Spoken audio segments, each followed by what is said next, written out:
Mire, me gusta contar la noticia de esta manera. En realidad es la candidatura de Carlos Pineda, pero de 1.200 personas más, porque se ha traído abajo todo lo que se actuó después de la disputada Asamblea General del Partido Prosperidad Ciudadana. Por supuesto, ha sido la noticia durante el fin de semana. Vimos al señor Carlos Pineda recurrir a la Corte de Constitucionalidad, llamar a sus simpatizantes. Llegaron varias decenas, diríamos, varias decenas que lo acompañan. Y lo que pretendemos es hablar del presente, pero sobre todo del horizonte. Yo creo que lo primero que plantearía es, ¿cuáles son sus previsiones? Carlos Pineda logra ejercer una presión de tal manera que regrese a la papeleta, o Carlos Pineda y los 1.200 candidatos ya quedaron fuera. Mira, a mí lo que me preocupa inicialmente es esa suspensión provisional que hace el Tribunal Supremo Electoral de su candidatura y del resto de las candidaturas, porque no hemos llegado a esa etapa definitiva, y aquí está el abogado que me va a corregir si estoy en lo correcto o no, pero provisionalmente suspender esas candidaturas hasta solicitar los carnet de que ya de los candidatos, cancelar el código QR, me parece que es una decisión que nos está adelantando cuál va a ser la conclusión de este proceso, y de que definitivamente es muy probable que la candidatura de Carlos Pineda pues no se vaya a dar al final. Lo que pasa es que, vamos a ver, esto no lo entiende nadie, ni los abogados. O sea, aquí lo que se cuestionó, como ustedes dijeron, fue una asamblea. Vamos a ver, expliquemos a la gente primero qué es una asamblea. La asamblea es el momento en el cual los miembros del partido se reúnen para tomar decisiones trascendentales. Una de ellas, por ejemplo, es nombrar a sus juntas directivas, los comités ejecutivos, ¿sí? Entonces, el partido no tenía comité ejecutivo nacional integrado, hizo una asamblea en noviembre del año pasado, eligió a sus autoridades, pero resulta ser, dicen el Partido Cambio y demás impugnantes, y por lo que he visto, aparentemente en eso tienen razón, no se cumplieron ciertos requisitos elementales, que tuvieran más de una planilla participando, que no se entregaron informes financieros, etc., etc., etc. O sea, representación de minorías. No se cumplió la representación porque no había más planillas. Entonces, bueno, a ver, tenías el checklist, digamos, de requisitos, no estaba completo. Ok, hasta ahí vamos bien. Ajá. ¿Cuál es el punto? Que cuando el tribunal dice, otorgo amparo provisional, suspendo la asamblea de noviembre, hay un pequeño problema.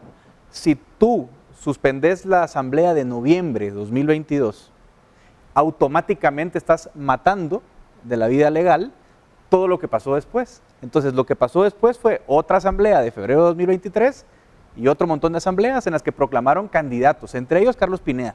Entonces, el Tribunal Supremo Electoral, o el Registro de Ciudadanos concretamente, realmente interpretó lo que el tribunal le dijo y dijo, ok, es que si se vota lo de noviembre se cae todo. Ese es el problema. O sea, aquí yo pondría más el foco en el tribunal, sí, en el Tribunal de Amparo, que en el Registro de Ciudadanos, que simplemente dice, ok, yo aquí vine, hice lo que me dijeron, chau.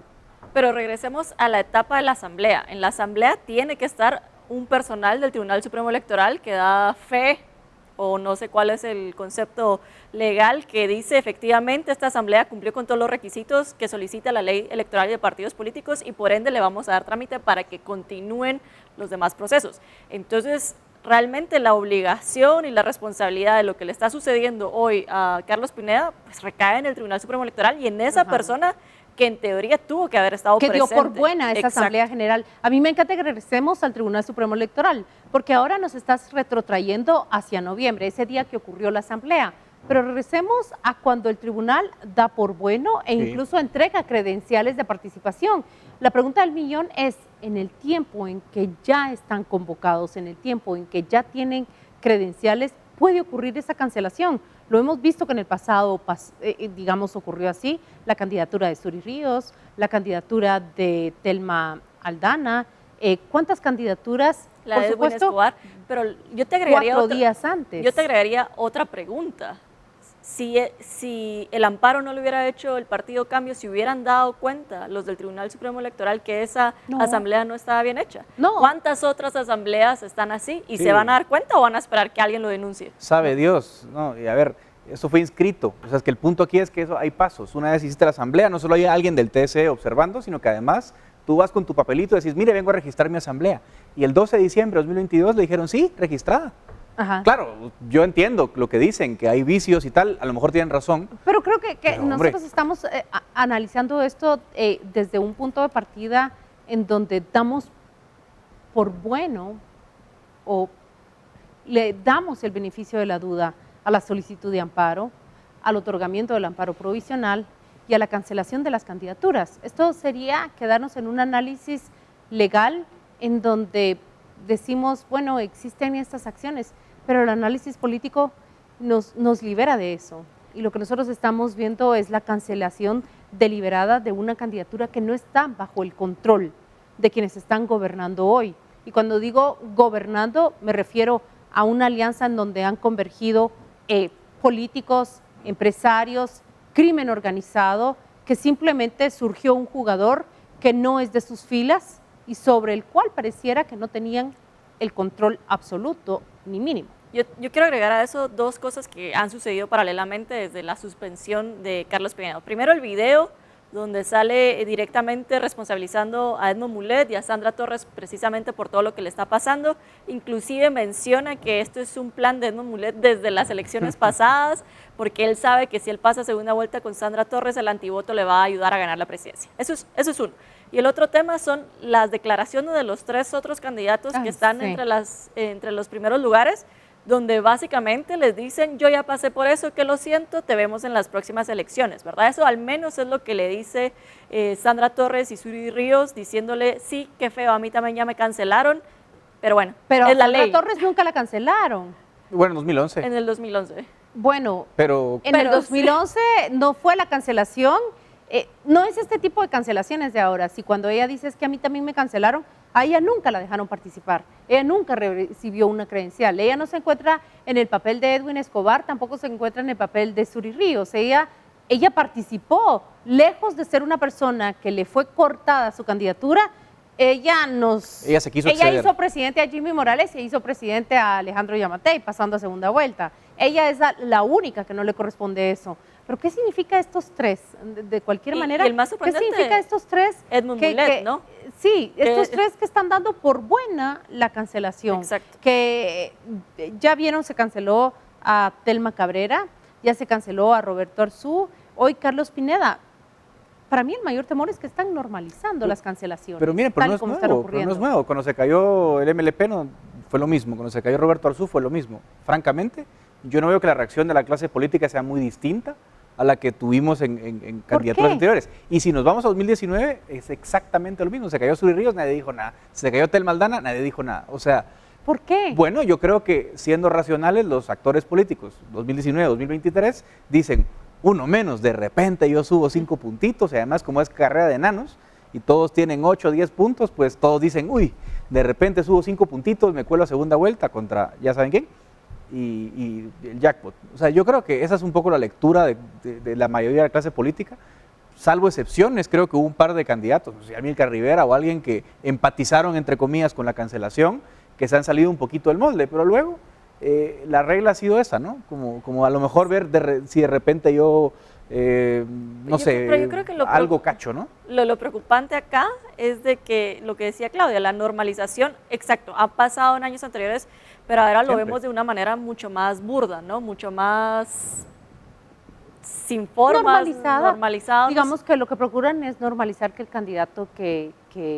Pero imagínate decir, tenés que elegir a un perdedor porque de lo contrario si no te van a cancelar tu candidatura. Es básicamente alguno de los argumentos que decían con Jordán, de que por qué lo habían elegido a Jordán si ya sabían que no le iban a dejar participar. Sí, eso, pero por el otro lado es que decimos poco que cancelan a los candidatos, que no están bajo el control de quien gobierna. Y no me refiero estrictamente a Alejandro Yamatei. Alejandro Yamatei es el de turno. Me refiero a la alianza que está tutelando nuestra democracia. Eso es lo que está ocurriendo. Lo ven crecer en las encuestas y entonces se detecta un error. Han tratado de decir que los amparos fueron planteados, pero en realidad el amparo que hoy tiene sus frutos fue planteado el 5 de febrero. La particularidad de mayo, perdón. De esta cancelación es de que no solo le están cancelando la candidatura presidencial a un partido, le están cancelando todo. Y eso significa que definitivamente quienes estaban ahí, quienes aspiraban a ser diputados, alcaldes, pues sí, deberían de poder ser capaces de mandar a llamar a una organización, a una movilización, a como le queramos llamar, porque de verdad que ellos también están en juego. Ese es el futuro. ¿Qué va a lograr? Carlos Pineda logra con sus formas tan intempestivas organizar a esas bases. ¿Son reales sus bases como para lanzarse a ejercer una presión sin precedentes ante la Corte de Constitucionalidad? Bueno, me toca hacer el cabezón hoy. Tú dijiste ustedes decían hace un rato que se normaliza esto, que no está bien. Se normaliza. Lo cierto es que es normal. O sea, es el sistema que tenemos. Lo que pasa es que nunca en el pasado se quiso decir, miren, esto está mal. Porque a lo mejor en el pasado no te afectó que, ay, Edwin, ¿a quién le importa Edwin Escobar? Ay, ¿a quién le importa Mauricio Radford? Se les olvidó. Radford también, el pobre, no pudo competir. No importa, eso, o sea, es que ya se normalizó. Y no solo la clase política lo normalizó. La ciudadanía no le importa, le da lo mismo. Y por cierto, si en cualquier otro país me dijeran que cancelaron al puntero de las elecciones, ya sea Perú, Colombia, Chile, el país estaría de cabeza. No pasa nada.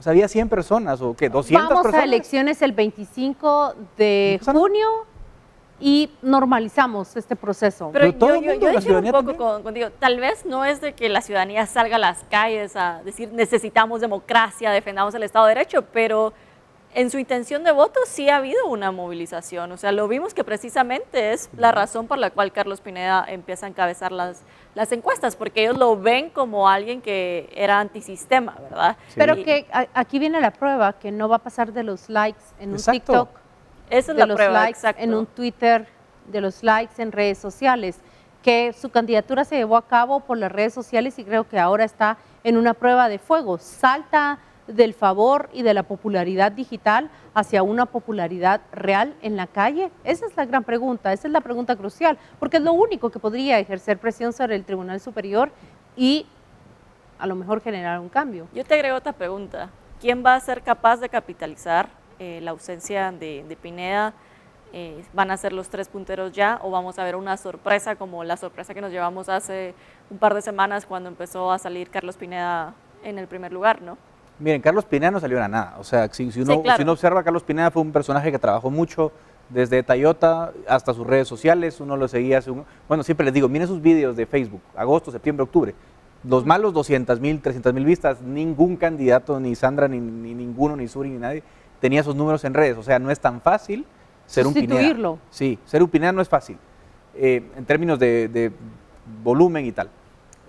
Pero a ver, lo que digo yo es lo siguiente, a lo mejor es cierto, tenés razón, o sea, la gente le gustaba Pineda porque era diferente, era antisistema, era otra cosa, sí, pero la intensidad del sentimiento no es muy alta, o sea, es decir, como que, sí, los otros además no son buenos comunicando, No. perdón, a los candidatos la mayoría son malísimos, en términos de campaña, no digo ya propuesta, son aburridísimos, entonces Pineda también era como alguien que destacaba en un pelotón de aburridos, pero, a ver, la gente no va a salir, la gente no va a decir nada, la gente dice, la gran chucha, se Porque fue son Carlos muy Pineda, débiles. qué mal. Bueno, o no voto o miro en los 20, porque, ojo, Me quedan quedan 22. Entonces no va a pasar nada. No, pero por el otro lado creo que también le hemos prestado atención a las encuestas con un error de origen. Siempre estamos viendo quiénes son los ganadores, pero no nos damos cuenta que ninguno de los ganadores supera el techo de un 20-22% de popularidad. Entonces son candidatos muy débiles y por ende es que La carrera de prácticamente enanos, los que tres, dice Edgar. sí, prácticamente los tres llegamos a la conclusión de que ¿qué más pueden llegar a provocar? Me parece que la Corte de Constitucionalidad puede aplicar algún mecanismo de el retardo que vimos que llevaron a cabo para resolver finalmente la candidatura de Jordán Rodas, ¿verdad? Los plazos se extienden y esta semana han convenido los partidos políticos y el Tribunal Supremo Electoral que las papeletas se van a imprimir el 25 y que si hay amparos pendientes, pues lo van a resolver de una manera. No sé si lo que ha ocurrido últimamente va a provocar un cambio en la papeleta presidencial, pero me parece que hacia eso vamos, hacia la normalización, excepto que Carlos Pineda pueda ejercer una presión, pero veo que aquí no estamos convencidos de que va a lograrlo. Bueno, también siempre les digo una cosa, aquí está el analista, yo estaba al aire en 2015 y dije, no va a pasar nada, cuando salió el Valdetti, pero a ver, en aquel momento por lo menos había un poquito más de organización, ahora lo veo peor. Vamos a ir a la pausa y volvemos. Con esta nota tan optimista.